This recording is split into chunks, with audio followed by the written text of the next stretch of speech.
So first question is the dimension of probability density rho in quantum mechanics is. तो rho क्या है आपके पास? psi star psi है और यहाँ से हमें कोई डिमेंशन का आइडिया नहीं होता, लेकिन जो मेरे पास एक इम्पोर्टेंट इंफॉर्मेशन है वो ये है जो कि प्रोबेबिलिटी का फॉर्मूला है। प्रोबेबिलिटी का फॉर्मूला है इंटीग्रेशन, जब मैं इंटीग्रेशन की लामा नहीं लगा सकता तो, या मैं लगा सकता हूँ dv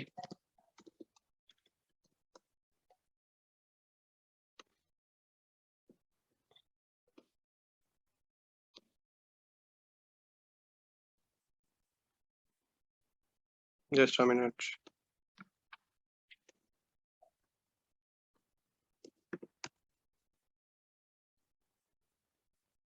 Okay, so its probability is equal to psi star psi indirectly इसकी डिमेंशन नहीं निकलेंगी, इनडायरेक्टली निकालनी पड़ेगी। तो साई स्टार साई dv और प्रोबेबिलिटी की डिमेंशन क्या होती है? Probability is डिमेंशनलेस। सो ये डिमेंशनलेस है और हमें पता है वॉल्यूम की डिमेंशन है, या यूनिट कर लें मीटर क्यूब। सो इसकी जो डिमेंशन होनी चाहिए that should be in a way कि वो उसको कैंसिल आउट कर दे। So it has to be meter minus cube, जिसकी डिमेंशन बनेगी लेंथ माइनस क्यूब, जो कि ये ऑप्शन बनता है। So the dimension of probability grunt density which is rho can be determined from the probability formula। और हम concept क्या यूज करेंगे कि probability is dimensionless और psi star psi dv आपको probability देती है। तो dv क्योंकि वॉल्यूम की डिमेंशन l क्यूब है तो psi star psi की डिमेंशन l माइनस क्यूब होनी चाहिए in order to make it dimensionless। okay, let's move ahead। Again इसकी भी डिमेंशन हमारे पास डायरेक्टली नहीं निकल सकती, तो हम इसके लिए जो फॉर्मूला लगाएंगे, there's a very famous formula that's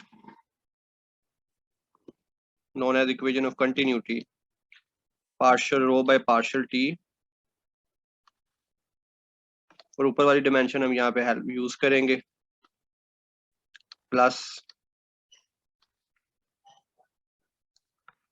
del dot j is equal to 0 और हमें डिमेंशन चाहिए इस j की। तो इसको भी मैं लेट्स आसानी के लिए x एक्सिस के लॉन्ग ले लेता हूँ, तो it's partial by partial x।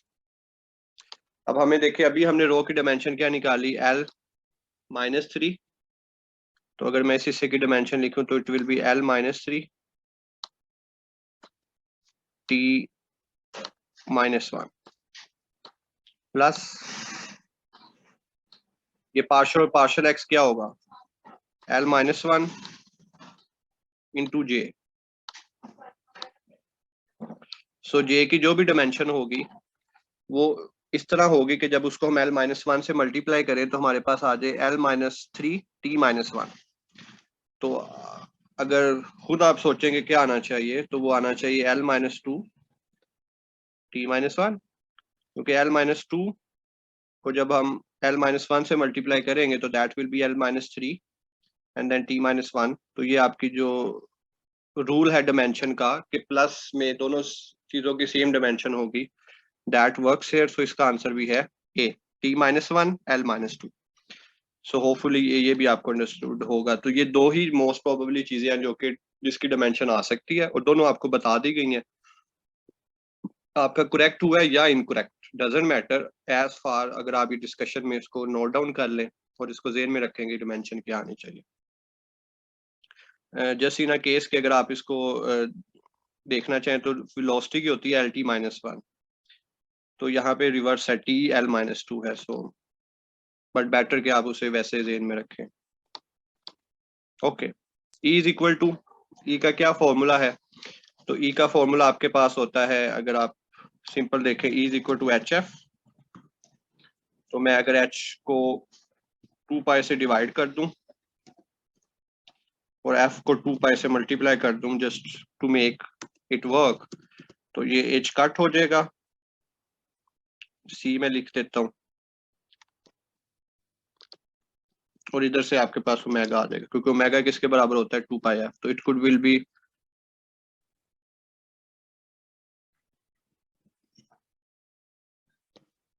H cut omega. P is equal to, इसी को अगर आप मोमेंटम में करना चाहें तो आपको पता है कि मोमेंटम और एनर्जी का जो रिलेशन है वो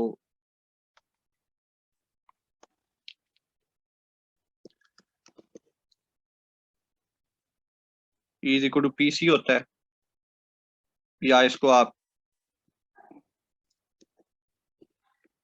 lambda is equal to h over P से भी कर सकते हैं। सो इसमें भी आप 2 पाई पी उधर चला जाएगा, तो एच ओवर एल, लैम्डा की जगह मैं एल लिख रहा हूँ।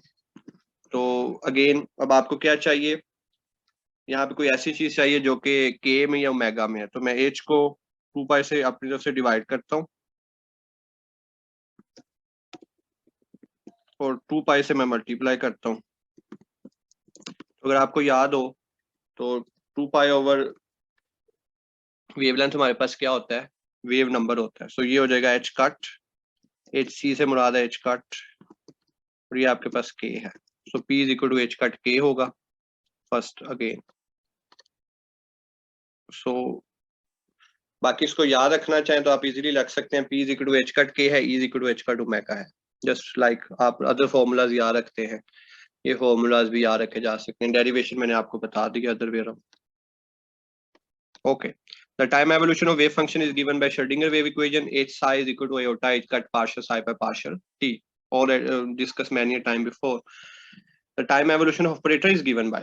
तो ये हमने पढ़ा कि एरनफेस्ट थ्योरम जो है वो हमें ऑपरेटर की टाइम एवोल्यूशन देता है, which is equal to partial time derivative and then the expectation value of the commutation relation of the operator with an energy operator. तो फॉर्मूला हमने एरनफेस्ट थ्योरम का किया हुआ है, ये क्लासिकल को क्वांटम से रिलेट करता है, इससे आप मोमेंटम का और फोर्स का फॉर्मूला भी बना सकते हैं क्लासिकल का। तो ये ऑपरेटर को टाइम एवोल्यूशन करता है। ये हमारा जो स्लाइड्स थी उसका टाइटल भी यही था। क्वांटम मैकेनिक्स इज अबाउट इनडिटर्मिनिज्म, कि आप श्योर नहीं हो सकते, इट्स अबाउट प्रोबेबिलिटी। आप नहीं एक चीज कह सकते कि अच्छा ये होगा, यू से कि इतनी प्रोबेबिलिटी इसकी है, इतनी प्रोबेबिलिटी इसकी है, यानी इलेक्ट्रॉन इस स्टेट में होने के 80% चांस है, इस स्टेट में होने के 20% चांस है। यू कैन नॉट से कि इलेक्ट्रॉन इज। इसी वजह से जो क्वांटम मैकेनिकल मॉडल है एटम का, उसमें क्लाउड होता है, उसमें शेल नहीं होते। हम इलेक्ट्रॉन को एक शेल में नहीं रखते, हम क्लाउड में रखते हैं, कि इस पूरे क्लाउड में ये कहीं भी हो सकता है। जहाँ पे क्लाउड थिक है वहां पे एटम के होने, इलेक्ट्रॉन के होने के ज्यादा चांस है, और जहाँ पे क्लाउड थिन है वहां पे इलेक्ट्रॉन के आने के कम चांस है। The commutation of two Hermitian operator is, अगर दो आपके पास के हर्मिशन ऑपरेटर्स हैं ए कोमा बी, और आपने उसका कम्यूटेशन रिलेशन निकालना है, तो आप क्या करेंगे, A B minus B A, और अब आप इसको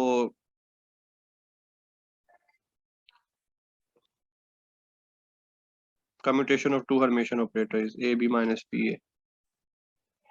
तो अब अगर आप इसका डैगर लें,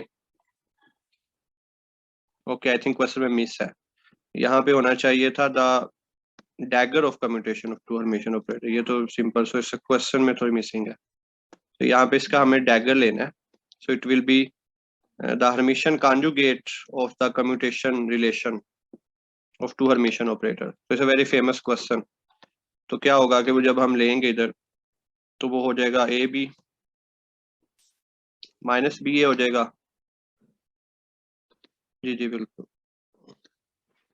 लेकिन यहाँ पे मैंने एक स्टेटमेंट मिस किया ना, द हर्मिशन कॉन्जुगेट या the dagger of commutation of two Hermitian operator will be, तो वो आ जाएगा minus into A comma B. Minus क्यों आएगा, क्योंकि जब आप उसकी जब जगह चेंज कर देंगे, सो लिहाजा ये एंटी हर्मिशन है।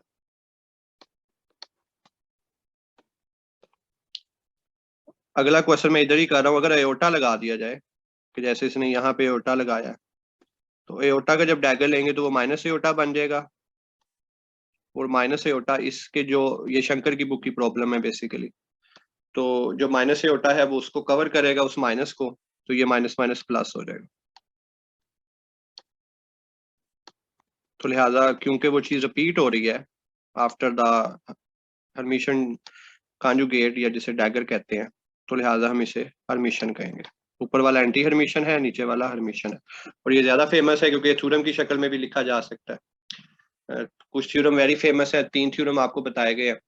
पहला theorem the Hermitian the eigen values of Hermitian operators are always real if two operators commute then they have a common set of eigen function, ये दूसरा थ्योरम है। ये जैसे ये तीसरा बना सकते हैं, the dagger of commutation of two Hermitian operators is anti-Hermitian. Proper vector in Hilbert space normalized to unity, जो improper होते हैं वो normalized होते हैं Dirac delta function. What is the interaction between parameter and atomic radius for the photoelectric effect? It was not as related to one can say the quantum mechanics, लेकिन मुझे question नजर आया, so I say कि ये होना चाहिए क्योंकि quantum mechanics photoelectric effect में क्वेश्चन आते हैं। तो जो बेसिकली आपका इंट्रैक्शन पैरामीटर है वो एटॉमिक रेडियस से ज्यादा होगा तो फोटोइलेक्ट्रिक इफेक्ट होगा। तो ये आपके पास है। बाकी भी आप कंडीशन देखें कि अगर कम होगा तो क्या होगा, इक्वल टू क्या होगा, यानी कॉम्पटन इफेक्ट और ये सारी चीजें फिर इसमें आ जाती है। तो ये कंडीशन है कि हाउ वी विल डिसाइड कि फोटोइलेक्ट्रिक इफेक्ट हो रहा है या कोई और इफेक्ट हो रहा है। श्रोडिंगर वेव इक्वेशन अगर आप देखें -8 का square over 2m into D square by D x square, तो ये क्या है, सेकंड ऑर्डर डिफरेंशियल इक्वेशन है। ये भी बड़ा फेमस क्वेश्चन है, इंटरव्यू का बड़ा फेमस क्वेश्चन है। अगर वो बिल्कुल आपको शर्मिंदा करना चाह रहे हैं इंटरव्यू में कि क्वांटम मैकेनिक्स आपको बिल्कुल नहीं आती या ये शो करना चाह रहे हैं, तो ये क्वेश्चन पूछा जाता है कि श्रोडिंगर वेव इक्वेशन बताएं, या कह सकते हैं कि वेरी स्टार्टिंग क्वेश्चन होता है क्वांटम मैकेनिक्स का इंटरव्यू में कि क्वांटम श्रोडिंगर वेव इक्वेशन क्या है। तो अगर आप इसे बताएंगे तो इट्स मीन कि आपको आगे लेके चलेंगे, otherwise they will stop it there कि इसे यही नहीं पता तो आगे इसे क्या आता होगा। So second order differential equation है, और जो सिंपल आप h psi equal to iota h partial psi by partial t, जब हैमिल्टोनियन में सेकंड डेरिवेटिव है बेसिकली।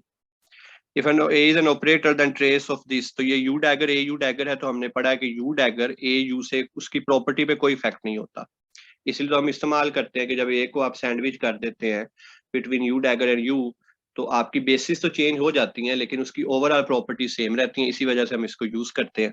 तो वो ए के ही बराबर होगा। यू डैगर यू में कुछ भी सैंडविच करेंगे तो उसकी जो प्रॉपर्टीज हैं वो वही रहेंगी जो पहले हैं। फर्क क्या पड़ता है, अगर आपको याद हो हमने ये मैटलैब पे किया था कि इससे होगा ये कि आपके जो मैट्रिक्स है वो डायगोनलाइज हो जाती है, और डायगोनलाइज इन अ वे होती है कि सारी आइगन वैल्यूज डायगोनल में आ जाती है।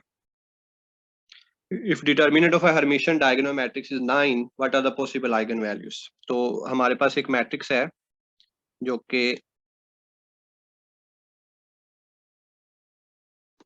make it like this, वो डायगोनल है। डायगोनल का मतलब है ये भी 0 है और ये भी 0 है, और ये चीजें हमें नहीं मालूम, लेकिन इसका मैं जो डिटर्मिनेंट आता है वो कहता है वो है -9। और डिटर्मिनेंट की क्या तारीफ है कि आप फर्स्ट को 4 से, सेकंड को थर्ड से, सेकंड थर्ड 0 है तो उसको करने की जरूरत नहीं, सो it will B first into 4। जो भी फर्स्ट इंटू 4 है उसको जब मल्टीप्लाई करें, जैसे 1 इंटू 9, 1 इंटू 9 -9 आता है, ठीक है। 1 इंटू 9 से नहीं आएगा क्योंकि प्लस है। अच्छा, क्या ये आ सकता है ये ऑप्शन? बाय डेफिनेशन तो आ सकता है, क्योंकि इसको भी मैं जब इससे मल्टीप्लाई करूंगा तो 9 - 9 है, लेकिन जैसे कि अभी मैंने थ्योरम बताया कि eigen values of Hermitian operator can not be a complex number, it is always real. तो ये आयोटा वाली तो नहीं आ सकती क्योंकि आयोटा तो कॉम्प्लेक्स को शो करता है। सो लिहाजा ए को ज़रब करने से जरूर आपके पास आंसर -9 आता है, लेकिन वो अलाउ नहीं है क्योंकि हमारा जो ऑपरेटर है वो हर्मिशन है। सो ये चीज को आपने ज़हन में रखना है। It is a basically a trick that can take you down. If a trace of a Hermitian diagonal matrix is -9, again आपके पास ये मैट्रिक्स है और आपके क्या करना है कि आपने just let me erase,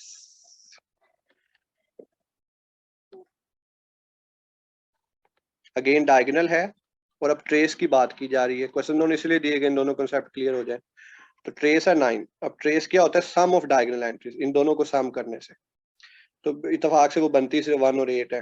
1 and 8, 1 और 9 10 होगा अयोटा, या 8 अयोटा 9 अयोटा होगा, वैसे भी वो नहीं हो सकता कोई कम्प्लेक्स नंबर है।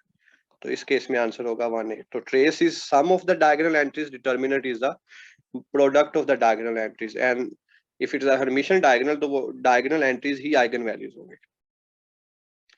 वो कह रहा है ये मैट्रिक्स कंसीडर करें और इसकी पॉसिबल आइगन वैल्यूज निकाल लें, तो I would not solve it. तो बेसिकली ये मैट्रिक्स है, पहली रो है, ये इसकी दूसरी रो है, ये इसकी तीसरी रो है, तो जस्ट डिटर्मिनेंट ले, सॉल्व कर लें and see whatever the answer appears, और वो उसको आप लिख दें, और उसका आंसर जो आता है वो आता है नन ऑफ दीज, इसमें से कोई भी नहीं है, सो आई कांट से कि क्या है।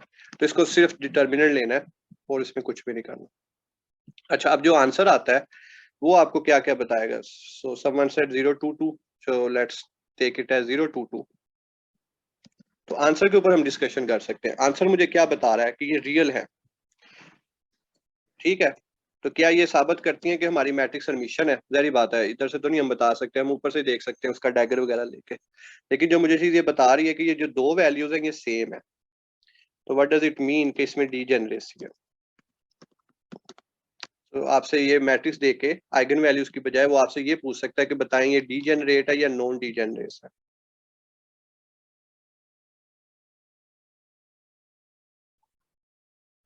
ठीक है, तो ये आपने इसमें इसका देखना है। इसी तरह वो आपको मिसाल के तौर पे लेट्स सपोज यहाँ से सारी वैल्यूज होती हैं, तो बताता है कि एक मैट्रिक्स है जिसको मैंने सॉल्व किया और ये आंसर आया, तो बताए मैट्रिक्स हर्मिशियन है या नॉन हर्मिशियन है। तो नॉन हर्मिशियन है क्योंकि उसमें कम्प्लेक्स वैल्यू आ रही है। सो कुछ चीजें हमारी इस क्वेश्चन उसकी आइगन वैल्यूज के ऊपर भी डिपेंड कर सकते हैं, उससे भी बन सकते हैं। If n is equal to what is the possible value of spin quantum number, तो spin quantum number तो हमेशा -1/2 और +1/2 ही होगी, spin up और spin down, n l m पे डिपेंड नहीं करता। If n is equal to what are the possible values for azimuthal quantum number which is basically l, तो l के लिए क्या फॉर्मूला है, 0 से लेके तमाम वैल्यूज n-1 तक एक कम। तो हमारे पास n2 है, तो 0 2 -1 1, so it will be सिर्फ 0 and 1। तो ये क्वांटम नंबर्स पे था, तो ये आंसर आ जाएगा। YPX का कम्यूटेशन रिलेशन सॉल्व करने की भी जरूरत नहीं क्योंकि दोनों डिफरेंट है, तो it has to be 0। Position और मोमेंटम के लिए है, दोनों सेम होंगे तो सेम आंसर देंगे आपको, हाइजेनबर्ग अनसर्टेनिटी प्रिंसिपल वाला, और LX LY होंगे तो और देंगे, तो इसलिए कम्यूटेशन रिलेशन जो बेसिक है वो कोशिश करें आपके पास रखो। Eigen values of non Hermitian operators are, eigen vectors of non Hermitian operators are, ये हमने डिस्कस किया था मैटलैब पे पुरानी डिस्कशन में मैं दोबारा रिकॉल कर लूंगा आपको कि उसमें हमने ये मैटलैब में देख के साबित किया था कि वो नॉर्मलाइज हो सकते हैं लेकिन वो ऑर्थोगोनल नहीं हो सकते। नॉन हर्मिशियन ऑपरेटर्स की जो आइगन वेक्टर्स हैं वो नॉर्मलाइज जरूर हो सकते हैं लेकिन ऑर्थोगोनल नहीं हो सकते, जिसकी वजह से हम उसको कैरी नहीं करते, जिन्हें हम इम्प्रॉपर वेक्टर्स कह सकते हैं। Identity operator, identity operator I जो है यानी I psi is equal to eigen value 1 psi, तो ये आइडेंटिटी ऑपरेटर की तारीफ है। तो आइडेंटिटी ऑपरेटर जो है वो हर्मिशियन भी है, ये प्रोजेक्शन की भी फॉलो करता है कि इसका स्केयर लेंगे भी वही आएगा, और यूनिटरी भी है क्योंकि इसका इनवर्स के बराबर भी है, कोई बेसिक ऑपरेटर है, इसकी आइगन वैल्यू 1 है, उसमें पीछे फिर क्या रहना, तो इसमें तमाम प्रॉपर्टीज मौजूद है। If A is equal to this then theta is, तो अगर आप इसको सोल्व करें, A is equal to exponent j theta, j भी कम्प्लेक्स नंबर के तौर पे यूज होता है, तो अगर आप इसका डैगर लें तो आपके पास 1 आता है। मैंने टी लिख दिया, डैगर को चले प्राइम लिख लेते हैं, तो जब मैं उससे ज़रब दूंगा तो ये हो जाएगा पहले वाला, क्योंकि मैंने कम्प्लेक्स कॉन्जुगेट लिया तो माइनस जे थीटा और दूसरा जे थीटा, तो आपके पास आ जाएगा 1। और ये किसकी डेफिनेशन है, यूनिटरी ऑपरेटर की। यूनिटरी है तो हर्मिशियन तो नहीं हो सकता, और इसको आप चेक कर सकते हैं, प्रोजेक्शन भी नहीं है।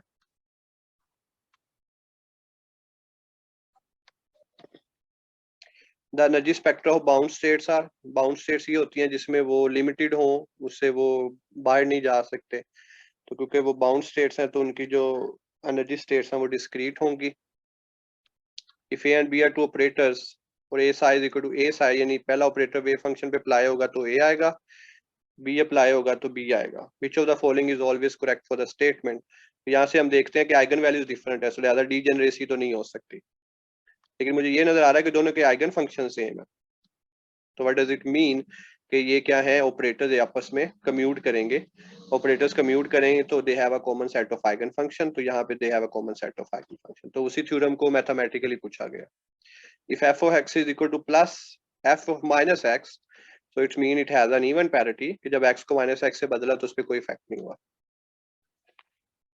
इवन एंड ऑड फंक्शन की तरह जब हम करते थे इंटीग्रेशन इन हाइजेनबर्ग पिक्चर्स में देखिए ऑपरेटर जो एरनफेस्ट थ्योरम है वो हाइजेनबर्ग पिक्चर में ही आता है ना, कि उसमें हम टाइम का डेरिवेटिव ले रहे होते हैं ऑपरेटर का। तो ऑपरेटर्स आर टाइम डिपेंडेंट और wave function is time independent. तो ये मैंने आपको ट्रिक बताई थी, h psi equal to iota is partial psi by partial t, Schrodinger wave equation. तो जो partial psi by partial t है, ये क्या शो कर रहा है कि वेव फंक्शन टाइम पे डिपेंड करता है। श्रोडिंगर पिक्चर में, हाइजेनबर्ग में उसका उल्टा हो जाएगा कि wave function time independent, operators time dependent. Free particle is an example हो। फ्री पार्टिकल में कोई लिमिट नहीं है, वो जहां जाना चाहे फ्री पार्टिकल, जैसे कि नाम से ही है वो कहीं भी जा सकता है, तो इसका मतलब है ये अनबाउंड स्टेट है। तो इसका जो स्पेक्ट्रम है, जैसे ऊपर हमने पढ़ा कि बाउंड स्टेट का जो स्पेक्ट्रम है वो डिस्क्रीट होता है, तो अनबाउंड स्टेट का कंटिन्यूस होगा। तो ये भी पूछा जा सकता है, फ्री पार्टिकल का जो स्पेक्ट्रम है वो कंटिन्यूस होगा या discrete. a minus into A plus, ये क्रिएशन एंड एनिहिलेशन ऑपरेटर है सिंपल हार्मोनिक ऑसिलेटर के। इसका जब आप कम्यूटेशन रिलेशन लें तो वो क्या आता है, तो इसका जो कम्यूटेशन रिलेशन है वो आपके पास 1 आता है। तो जब प्रोडक्ट लें तो वो फिर वो हाफ एच का टू मेगा की शक्ल में जाता है। ये मैं इसे शो भी कर देता हूँ, इस पर कुछ डिस्कशन रही है। So this is basically the proof कि a into A dagger is equal to 1। और जब आप इसका प्रोडक्ट लें, a को ए डैगर से मल्टीप्लाई करें, नॉट कम्यूटेशन, फिर वो हाफ एच का टू मेगा से, और वहां से फिर एनर्जी की डेफिनेशन बनती है। Which of the following are the possible eigenvalues for the permutation operator? Permutation operator जब किसी पे अप्लाई होगा वेव फंक्शन पे, तो वो +1 आइगन वैल्यू भी दे सकता है और -1 भी दे सकता है। -1 देता है अगर वो फर्मियोन्स का वेव फंक्शन है, और +1 देता है अगर बोसोन्स का है। तो इसकी परमुटेशन वैल्यू +1 -1 दोनों होंगी। सो लिहाजा both A and B. XL XX is equal to, तो जब x का LX के साथ कम्यूटेशन रिलेशन ले तो वो 0 आता है। सो लिहाजा आप इसको नन ऑफ दीज कैरी करेंगे। For a free particle potential 0 है, अनबाउंड स्टेट है, it can go anywhere it likes to. Transmission and reflection coefficient का सम हमेशा 1 होगा, कुछ चीज ट्रांसमिट होगी कुछ रिफ्लेक्ट होगी। अगर 10 वेव जा रही है मिसाल के, तो वैसे इसमें ऐसा नहीं है, लेकिन just for the sake of understanding, तो 5 जो है वो ट्रांसमिट हो गई है, 5 रिफ्लेक्ट हो गई हैं बस, कंसीडरिंग के there is no absorption, non absorptive media. If eigen function is this and operator is second derivative with respect to x, what is the possible eigen value? तो जैसे आप क्या करें, इसका 2 दफा डेरिवेटिव ले लें, second derivative with respect to X. तो पहली दफा लेंगे तो आइगन वैल्यू आएगी 9 आए, वेव फंक्शन ऐसे ही। फिर दोबारा करेंगे तो 9 आए, 9 आए, 81 iota square -1, wave eigen function वैसे ही, सो -81 आ जाएगा। If a microscopic object penetrates through a classical impenetrable barrier, कि classically जो एक एनर्जी थोड़ी है और उसने एक ऊंची दीवार क्रॉस करनी है, क्लासिकली पॉसिबल नहीं है। एक बच्चा जो है बहुत सारी ऊंची दीवार नहीं क्रॉस कर सकता अनलेस कि he has some external source. लेकिन क्वांटम मैकेनिकली जब हम प्रॉब्लम सोल्व करते हैं तो हमें कुछ चीज ट्रांसमिट होती हुई नजर आती है। हालांकि रिफ्लेक्शन 100% होनी चाहिए, लेकिन रिफ्लेक्शन 100% नहीं होती, 100 से कम होती है। तो बाकी कहाँ जाता है, बाकी ट्रांसमिशन में चले जाता है। तो वो केस जिसमें क्लासिकली इनपेनिट्रेटेबल बैरियर पेनिट्रेट हो जाए तो उसको हम टनलिंग कहते हैं। So tunneling is a very famous, और जो लास्ट टाइम पेपर आया पीपीएससी में उसमें टनलिंग से एक एमसीक्यूज भी था। For an infinite square well the potential outside the well is and where the inside the well is, तो पोटेंशियल जो आउटसाइड द वेल वो इनफिनाइट है और इनसाइड द वेल जो है वो 0 है। इसी वजह से वो उसके अंदर रहेगा, कभी भी बाहर नहीं जाएगा, क्योंकि बाहर पोटेंशियल बहुत ज्यादा है, वो अटेनेबल नहीं है। Energy of a 1D harmonic oscillator is n+1/2h का 2 मेगा। ग्राउंड स्टेट एनर्जी पूछे तो फिर वो होगी वो हाफ h का 2 मेगा, क्योंकि n 0 हो जाएगा। आइसोट्रोपिक से मुराद है 3D, तो उसमें 3 तीनों आ जाएंगी आपकी डिग्री ऑफ फ्रीडम, तो इट विल बी n+3/2h का 2 मेगा। लेकिन अगर ग्राउंड स्टेट की बात करेंगे तो ओनली 3/2h का 2 mega. The action of a lowering operator on the ground state के ऊपर जब उसे लोअरिंग ऑपरेटर लगाएंगे तो मजीद नीचे ले जाए, तो ग्राउंड के नीचे तो कुछ भी नहीं है, सो लिहाजा नन ऑफ दिस, वो उसका आंसर 0 आएगा। For n is equal to 2 what are the possible values of L square operator, तो n इज इक्वल टू 2 से मुराद है l is equal to 0 and 1। तो 0 एंड 1 के लिए अगर हम एल स्क्वायर ऑपरेटर देखते हैं तो एल स्क्वायर के लिए से मैं आइगन वैल्यू की बात कर रहा हूँ, तो वो होती है l इंटू एल प्लस 1। तो जब आप बात करेंगे 0 की तो ये आ जाएगा 0, क्योंकि 0 इंटू समथिंग 0 होता है, और l इज इक्वल टू 1 की बात करेंगे तो वो आ जाएगा 1 इंटू 1 प्लस 1 2। तो इसके साथ आपके पता है एच कट स्क्वायर होता है, मैं कट नहीं लिख सकता तो मैं इसको वैसे ही लिखता हूँ। तो एच कट स्क्वायर है तो इसके साथ भी एच कट स्क्वायर होगा ही नहीं जब 0 है, तो ये 2 एच कट स्क्वायर, तो 0 भी आएगी और 2 एच कट स्क्वायर भी आएगी, तो both A and B are the possible eigen values for L square operator under a given context. The attraction among the electron and proton in hydrogen atom is, तो ये just आपका coulomb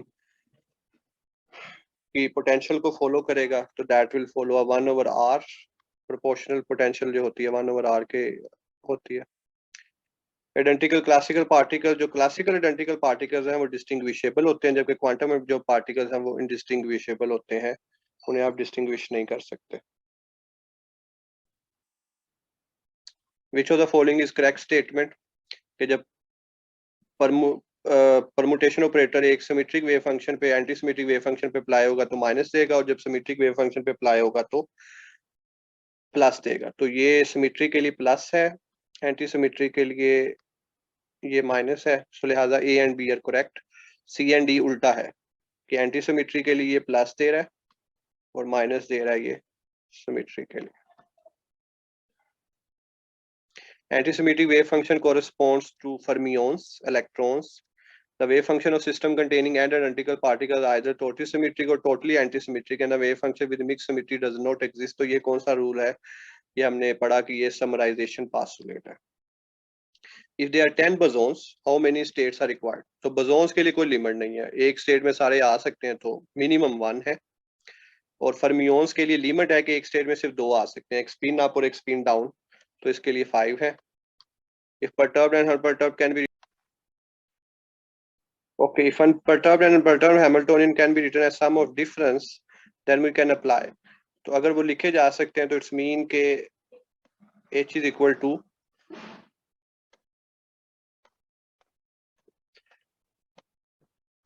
H not plus HP। तो हमने कहा था कि हम इस पे परटर्बेशन लगा सकते, वो सारी बात है। अगर HP टाइम पे डिपेंड नहीं करेगा तो वो टाइम इंडिपेंडेंट होगी, अगर HP टाइम पे डिपेंड करेगा तो वो टाइम डिपेंडेंट होगा, तो लिहाजा इस पे बोथ एंड बी है। इसके अलावा डब्ल्यू के भी मेथड हम अप्लाई करते हैं जब टनलिंग वगैरह को करना हो, और वेरिएशनल मेथड जब ग्राउंड स्टेट एनर्जी निकालनी।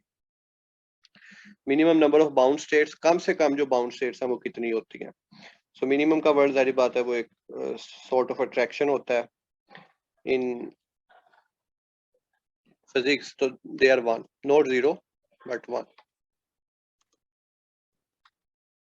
और डब्ल्यू के भी method the potential energy varies, तो ये बहुत इंपॉर्टेंट एमसीक्यूज है कि पोटेंशियल एनर्जी क्या होगा जब हम डब्ल्यू के भी मेथड लगाएंगे, तो वो स्लोली वेरी होना चाहिए, अगर फास्टली वेरी होगा, रैपिडली होगा, तो फिर हम डब्ल्यू के भी मेथड नहीं लगा सकते। तो these are the condition, just like perturbation we are condition के वो हैमिल्टोनियन टाइम सम के तौर पे लिखा जाए, so this is the condition for W K B.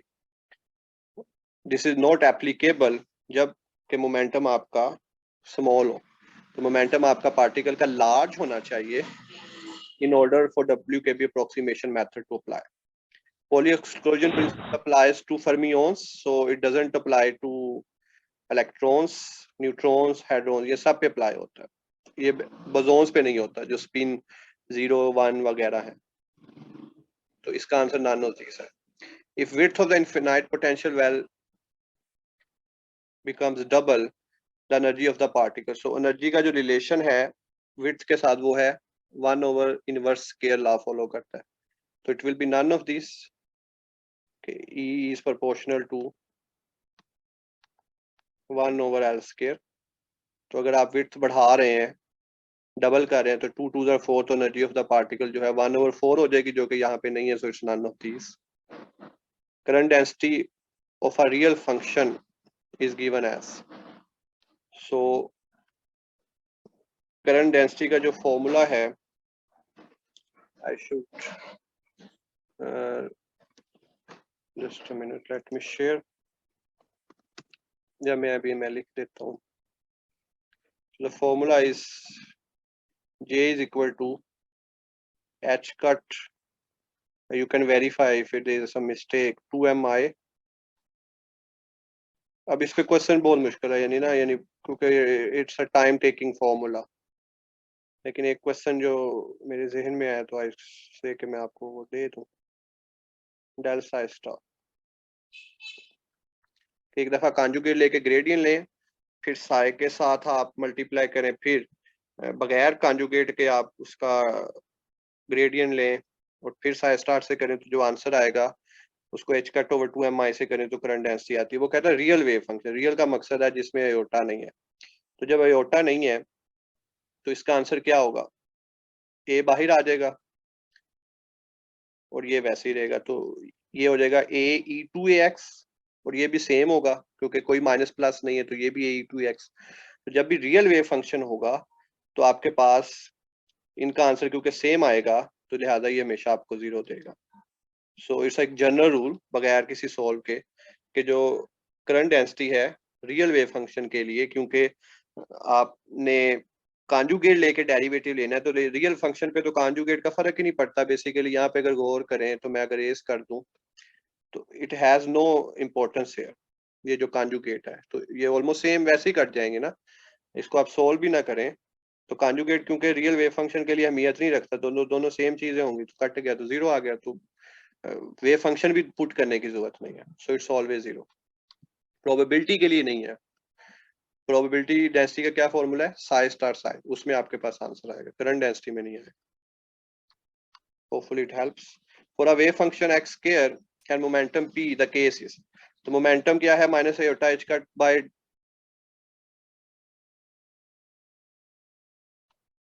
Someone ask iota भी तो आ रहा होता है फॉर्मूले में, तो वो आयोटा नहीं आएगा इधर वापस, लेकिन वो आयोटा बाहर है, हम अंदर की बात करें। Let me just right it again कि J इज इक्वल टू, वो फॉर्मूले से बाहर है, उसका कोई ताल्लुक नहीं है, वो अगर अंदर से कोई आयोटा आएगा उसके साथ कैंसिल हो सकता है बस। Psi star del psi minus psi del psi star. अब देखे मैं यानी बिल्कुल आसान कर दिया आपके लिए कि मैंने कहा कि जो रियल वेव फंक्शन है उसमें इस स्टार की कोई अहमियत ही नहीं, इसको मैंने रेज कर दिया, क्योंकि रियल वेव फंक्शन के लिए स्टार और विदाउट स्टार एक ही बात है। तो उसको अगर आप देखें तो ये कैंसिल हो जाएगा, तो डायरेक्टली 0 है, वैल्यू भी ना दर्ज करें। वो कह रहा है वेव फंक्शन एक्स स्क्वायर, उसका मोमेंटम ऑपरेटर लें क्या होगा, तो हम ले लेते हैं minus iota h cut D by D x square, तो क्या होगा आपके पास जो भी है बाय 2x आ जाएगा। तो क्या वो x के रिपीट हुआ है, नहीं हुआ, so it's not an eigen value equation, क्योंकि आइगन वैल्यू इक्वेशन के लिए वेव फंक्शन का रिपीट होना जरूरी है, x के रिपीट नहीं हुआ। The components of angular momentum Lx and Lg, ये क्या कम्यूट करते हैं या कम्यूट नहीं करते, you don't need an answer, you just need के वो कम्यूट करते हैं या नहीं करते, तो it doesn't commute. The polynomial associated with harmonic oscillator is Hermite, याद रखने का तरीका है H for harmonic, H for Hermite. Hydrogen के लिए जो दोनों है वो एल से स्टार्ट होते हैं, लगवेयर और लेजेंडर, कि उन हाइड्रोजन के जो आपका वेव फंक्शन है उसमें दोनों ये यूज हो रहे होंगे। अच्छा, अब ये मैंने कुछ वैल्यूज दी थी, जारी बात है हमने उसको इसलिए आज डिस्कस भी नहीं किया था, लेकिन ये चीज सिंपल केस में आ सकती है। सिंपल केस में क्या है कि P1x यानी जो लेजेंडर पोलिनोमियल की जो पहली वैल्यू है वो x होती है, जो 0th वैल्यू है वो आप लेजेंडर पोलिनोमियल की जो फॉर्मूला देखेंगे तो आपको ये आइडिया होगा कि वो जाहिर बात उस लेफ्ट में तो वो 0 है। उसके बाद वाली वो बड़ी डिफिकल्ट है कि 3x-1 फिर स्केयर हो जाएगा, फिर 4th पावर में चला जाएगा, तो वो हमें नहीं चाहिए। वैसे खैर हमें शायद ये भी नहीं चाहिए, लेकिन just for the sake of simplicity most probable ये नहीं आएगा, लेकिन फिर भी just to give you a context कि अगर लेजेंडर लगवेर हर्माइट का वो पूछ सकता है polynomial association with your simple system, तो ये भी तो पूछ सकता है कि उसकी बेसिक वैल्यू। तो जीरोथ और फर्स्ट ऑर्डर आप याद रख ले। तो P1x इसमें अगर x की वैल्यू 1 दे देता तो यहाँ पे आंसर 1 आना था, अगर x की वैल्यू 2 दे देता तो यहाँ पे आंसर 2 आना था। सो अगर आई थिंक एक दफा मकसद ये था कि आपकी एक दफा नजर से गुजर जाए, तो आई थिंक सिर्फ ये नजर से भी गुजरा हुआ हो सकता है, यही चीज आ जाए तो आपके लिए रिवाइज करने की भी जरूरत नहीं है। इसी तरह जो H0 है वो भी 0 है, लेकिन जो H1 है वो 2x है, वो x नहीं है वो 2x है। तो मतलब अगर H1 ऑफ 1 आएगा तो यहाँ पे आंसर 2 आएगा, H1 ऑफ 2 आएगा तो वो आंसर 4 आएगा। तो ये पॉलिनोमियल हम MMP में पढ़ते हैं, MSc फिजिक्स में। ये पॉलिनोमियल का एक बैकग्राउंड है, बात ये हमारे लिए मैथमेटिक्स को आसान करने के इस्तेमाल होते हैं, जैसे कि हम प्रीफिक्सेस यूज करते हैं यूनिट्स के साथ, तो ये फॉर्मूलाज में यूज होते हैं, इनके पीछे पूरा बैकग्राउंड होता है, और वो हम अकॉर्डिंग टू सिचुएशन वैल्यूज दर्ज करते हैं और अकॉर्डिंग टू सिचुएशन आंसर आता है कि हम किस शेल में हैं, हम किस स्टेट को स्टडी कर रहे हैं, ग्राउंड स्टेट है, फर्स्ट स्टेट है। Quantum is easy, very easy, so I think it's very easy. Or one can say none of these from here. So I think none of these accept होगा to get full marks. So वैसे marks full नहीं आएंगे क्योंकि I think okay, so there is one mistake. What is that mistake?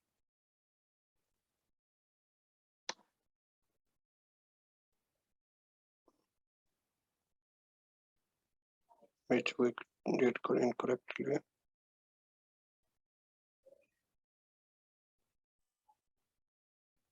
Okay, so identity operator is sorry, ये all of these था। ठीक है, मैंने आपको बताया इसका ठीक था कि आइडेंटिटी ऑपरेटर जो है वो हर्मिशन भी है, प्रोजेक्शन भी है और यूनिटरी भी है, लेकिन मैंने answer both A and B लगा दिया, हालांकि इसका आंसर था all of this. Okay, so that's it.